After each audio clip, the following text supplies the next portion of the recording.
So this is the week, ladies and gentlemen. This is the week that it all comes down to when it comes to the traditional infrastructure bill and the reconciliation bill.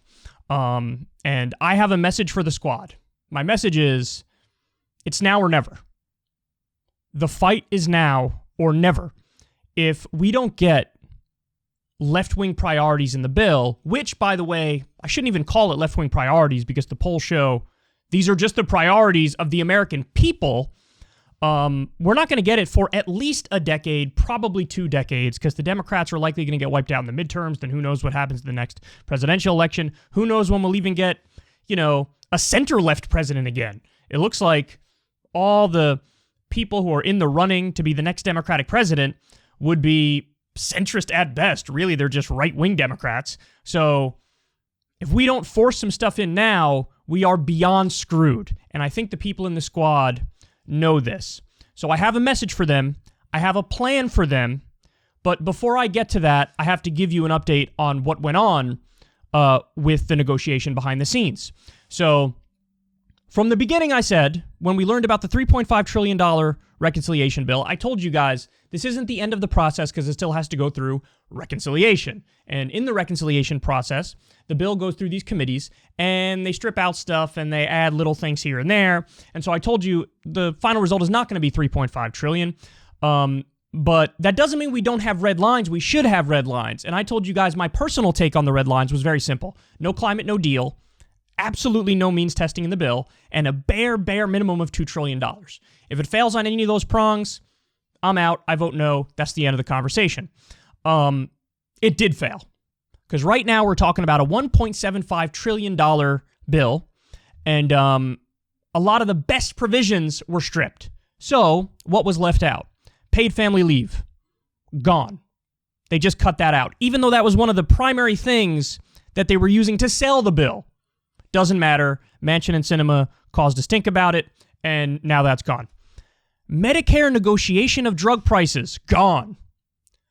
Lower drug prices, gone. Even though that's over 80% popular in the country, it's the number one issue in the country, and Democrats ran on it as far back as 2006. That's been stripped out. Why? Because of the influence of big pharma money on our politicians, namely Kyrsten Sinema and some others. Now that's being stripped out. It's just rank corruption and legalized bribery that led us to that point. How about this? Expanded Medicare coverage of dental and vision is out. So they kept in the hearing portion, but dental and vision, for some reason, your teeth and your eyes are not considered part of your body, and so they're stripping that out. Free community college, gone. Gone. An increase in the top corporate tax rate, gone. An increase in the top marginal income tax rate, gone. And now at the last minute, they were talking about a billionaire tax to come in and save the day because they said, Sinema doesn't support these other ways of raising taxes on the wealthy, so maybe we can get her to support a billionaire's tax. Well, guess what? Manchin steps in and says, that's divisive, I don't want to do it. So they say the bill has to get paid for, but you can't raise taxes for the top marginal income tax rate, you can't raise it for corporations, and you can't raise it for billionaires, which means what? All that's left is to raise taxes on working people. Now, thankfully, this bill doesn't raise taxes on working people, but then it's just, not paid for. So then they might turn around and say, well, I can't vote for it based on that alone. So we don't even really have an ironclad deal yet. But the framework that has been laid out is $1.75 trillion, and they stripped out all the punitive stuff on climate change. So in other words, there's nothing that, pushes back against the fossil fuel industry at all. It's just more like credits for renewable energy type stuff. And again, no raising taxes on the wealthy, and some of the most popular provisions have been stripped out. So what's left in the bill? It's not much. It's not much. But what we have is $555 billion for the climate. Again, none of it is punitive towards the fossil fuel industry. It's all for, renewable energy programs. Universal pre-K is still in there. Child care subsidies is still in there. So that's probably the best thing that was left in. And universal pre-K is 6 years, which is, I think, the longest of any program in the bill. That would be the best part of what's left in this package. Child care subsidies, as I said. The expanded child tax credit went from 10 years originally to 5 years, and now they have it just for 1 year, the expanded child tax credit. And then you have ACA expansion, so Obamacare expansion to give some more people health care. There's $165 billion that goes towards that. There's some stuff for housing in there. There's some stuff for elder care, so long-term home care. And there's a little bit for immigration, $100 billion for immigration. But that's pretty much it. That's the gist of what these negotiations have come down to. Now, the left has stood up one more time, and we'll get to a story on this later, where Pelosi and Biden were now saying, okay, we can delink the bills now. Let's just vote on the traditional infrastructure bill while Biden's over in Rome. The left stood their ground one more time and said, no, we weren't bluffing. These two bills go together or they don't go at all. So on that front, they stood their ground and said, see, we're fighting. We're keeping these two linked because we know the reconciliation bill won't pass if you delink it from the traditional infrastructure bill. Okay. But we got the terrible news the other day. The Congressional Progressive Caucus released a statement that said, effectively, even though we're going to hold the line and not delink the bills, we are endorsing the entire framework of the new outline. So, in other words, $1.75 trillion, okay. Stripping out all those amazing things that I just laid out for you. So, namely, stripping out paid family leave. Okay. Stripping out Medicare negotiation for lower drug prices. Okay. Stripping out Medicare expansion of dental and vision. Okay. Stripping out free community college. Okay. Stripping out tax hikes on billionaires. Okay. Now, here's my message to the squad. There's only one way out of this. I told you guys from the beginning, if it drops below $2 trillion, I'm out. If there's any means testing, I'm out. If there's no climate stuff, I'm out. So this bill fails the basic, is it over $2 trillion test? It fails on that front. So I would vote no with a smile on my face. Now, I thought perhaps their red lines would be somewhere where my red lines are. It looks like, at least for the Congressional Progressive Caucus, that's not the case. And you're going to get a lot of progressives defecting and voting for a $1.75 trillion bill when it comes time to vote on it. So the Congressional Progressive Caucus, however many there were who were going to, fight on this front, 60 or so, let's say, you just lost a bunch of them. So then all that's left is, and we don't know what they're going to do, is basically the Justice Democrats. Basically the left flank of the Congressional Progressive Caucus. Now, Bernie's actually a question mark too, because apparently Bernie's big red lines are Medicare expansion. So he might say, I'm not voting for this thing if it doesn't have the full package of a Medicare expansion. So dental, vision, and hearing. Hearing's in the bill, and the other two are out of the bill. So he might vote no. But my message to the left in Congress is this. It might not feel like it, but you have Joe Biden exactly where you want him. This is an opportunity. This is an opportunity. There's one way out of this where everybody can be happy. And it's this. You tell Joe Biden, this fails my most basic test. It's not over $2 trillion. But if you want my vote, there's something you could do. Here's a list of executive order demands. If you do these, you get my vote. If you don't do these, I'll vote it down with a smile on my face. So in other words, you say to Joe Biden, I will vote for the $1 or $1.5 trillion traditional infrastructure bill and for your terrible, shredded, watered-down $1.75 trillion reconciliation bill. I'll vote for it, even though it's a piece of trash, if you break out that executive order pen, free every single nonviolent drug offender, change weed from a Schedule I substance to a Schedule V substance, effectively legalizing it, but definitely decriminalizing it. And there's no question Joe Biden has the ability to do all this stuff. And you abolish all of the $1.73 trillion in student loan debt in this country. Now, you should probably even go further. Don't just have a list of 3 demands. You should have a list of like 8 or 10 demands. Because even if you give them the list of 10 demands, there's probably going to be some horse trading. Say, oh, I can't do that one. Oh, that one goes too far. But I'll do these 3 for you, or I'll do these 4 for you. So, what else did you ask for? There's a bunch of stuff that's in the purview of the president. He has immense powers.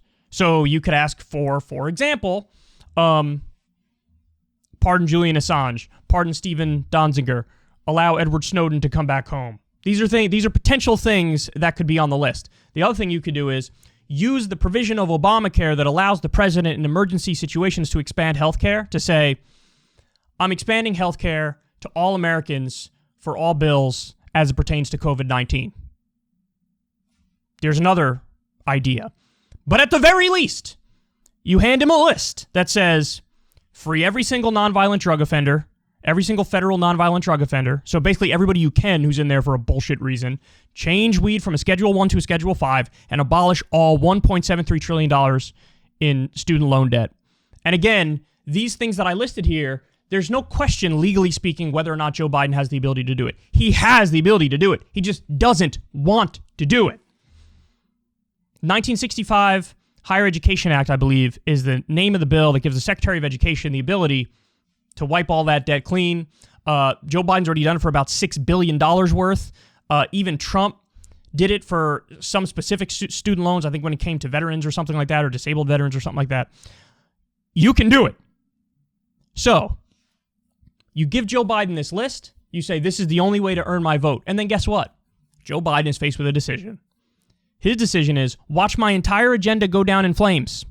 My entire agenda go down in flames, or just sign some executive orders, and then I get both my traditional infrastructure bill and the watered-down $1.75 trillion reconciliation bill.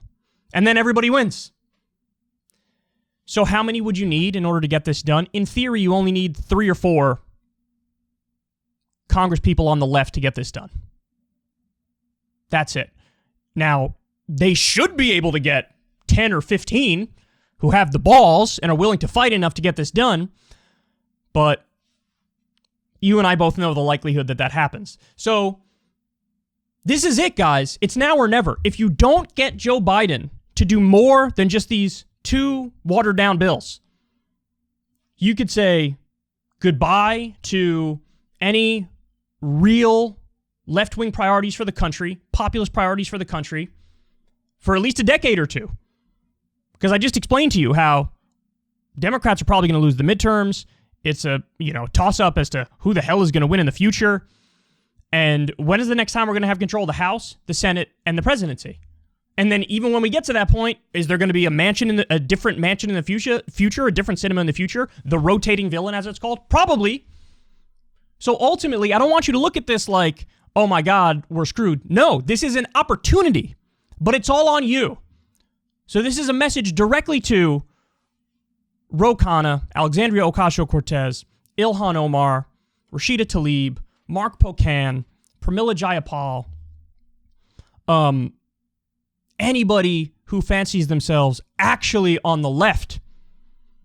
It doesn't take that many of you to stand up and have the courage to do this. But if you do this, now here's the part of the conversation that would explain their mindset and why they might not do it. Because I think they're scared of 2 things. Number 1, getting backlash from their colleagues and having leadership despise them. And number 2, getting backlash from the media and having the media despise them and portray them as the villain. And they would portray them as like helping the Republicans, which is the most insane thing I've ever heard. Because if Biden does this, this might be the only Hail Mary pass he has to save the Democrats' ass, potentially for the midterms and for the next presidential election. But you're going to get a whole bunch of crap from various corporate interests, whether it's the leadership in your own party or it's the media. You're going to get a bunch of crap. And so they would be afraid to do it because they don't want to stick out like a sore thumb and they don't want to be the bad guy or the bad girl. But my question for them is there not a single hero among you? Is there not a single person with a backbone among you? Because like I said, it's now or never. And in reality, assuming that the $1.75 trillion on paper, the deal's ready and good to go, you have Biden exactly where you want him. Because guess what? Let's say you demand 6 or 7 executive orders in a meeting with him. It's either his whole agenda goes down in flames or he signs those executive orders along with the bills. So he's going to sign the bills. And he's going to sign some of the executive orders, but that's the point. Because behind the scenes, you might have demanded 6 or 7. Maybe he gives you 2 of them. Maybe he Maybe he says, okay, I'll pardon and commute the sentences of every federal nonviolent drug offender. And maybe he says, Student loans, fine, I got to do it. You twisted my arm. Or maybe he says, I'm not going to do all of it, but I'll do $50,000 worth. In which case, you can take the deal and then turn around and tell everybody on the left, I got everything I could out of this guy. Everything I could. But if you don't horse trade executive orders, then you're failing miserably. You're failing miserably. So, do you have the fight in you? You have Biden exactly where you want him. Are you going to be too scared of the media being mean to you and your colleague being mean to you that you're going to fold? Now, time and time again, they've let us down. I remember when the original forced the vote debate was going on, Alexandria Ocasio-Cortez's main argument against it was, this is such a long shot. We have nowhere near the numbers. Why would we waste our time? We need to keep our powder dry for a fight that we can win, like on the $15 minimum wage. Then the fight came up for the $15 minimum wage, and they didn't do dick to fight to get that passed. So, you want to redeem yourself? Now's the time to redeem yourself. Guys, I'm rooting for them. I'm rooting for you. For the love of God, be our heroes. For the love of God, do the right thing. And remember, if you decide to do it, and the media is dunking on you, and the Democratic leadership is dunking on you, you're a congressperson. You're phenomenally powerful. You can respond. You can respond aggressively. You can go out there and call a press conference and state the obvious. We are the only ones fighting for the American people. We're the only ones. Over 60% of the country wants to legalize marijuana. We're the ones who are fighting for that. We're fighting for democracy. We're fighting for the will of the people. Student loan debt is holding back an entire generation. It's a phenomenally popular issue. We're the only ones fighting for you on that front. Washington is broken and they don't represent you. We are trying to take the power back for the people. So the media can come after us as much as they want. They can lie and say we're in league with the Republicans. They can say we're obstructionist. They are wrong. We are right. And we're going to get this passed. And guess what? In the long run, you'll be viewed as heroes. In the long run, you'll be viewed as the real left Tea Party that actually materially delivered for the American people. Because, Biden will buckle and sign some executive orders. Can I promise you if you demand 7, he'll give you 7? No. Can I promise you if you demand 7, he'll give you maybe 2? Yeah, I can. Because he's not going to let his entire agenda go down in flames. But you should be willing to. Take a hostage and be willing to shoot the hostage. It's the only way we're going to win. It's the only way we're going to win. So there's your plan. It's laid out in front of you. Now you could do the plan and be heroes in the long run, or you could fall in line behind all the other corrupt sheep and do nothing and get this Weasley watered down package through, and you can be part of the problem. It's up to you. Again, I'm rooting for you. I genuinely want them to do the right thing. I genuinely show people that electoral politics matters and that you can make a real difference. That's the way that you do it. This plan is the way you do it. If Biden doesn't sign some of these executive orders, I'd vote that bill down with a smile on my face. And I would say, it's not on me, dog. It's on Joe Biden. He didn't want to sign those executive orders and carry out the will of the American people. So you want to blame anybody? Blame him. That's how you do this moving forward. Get to work.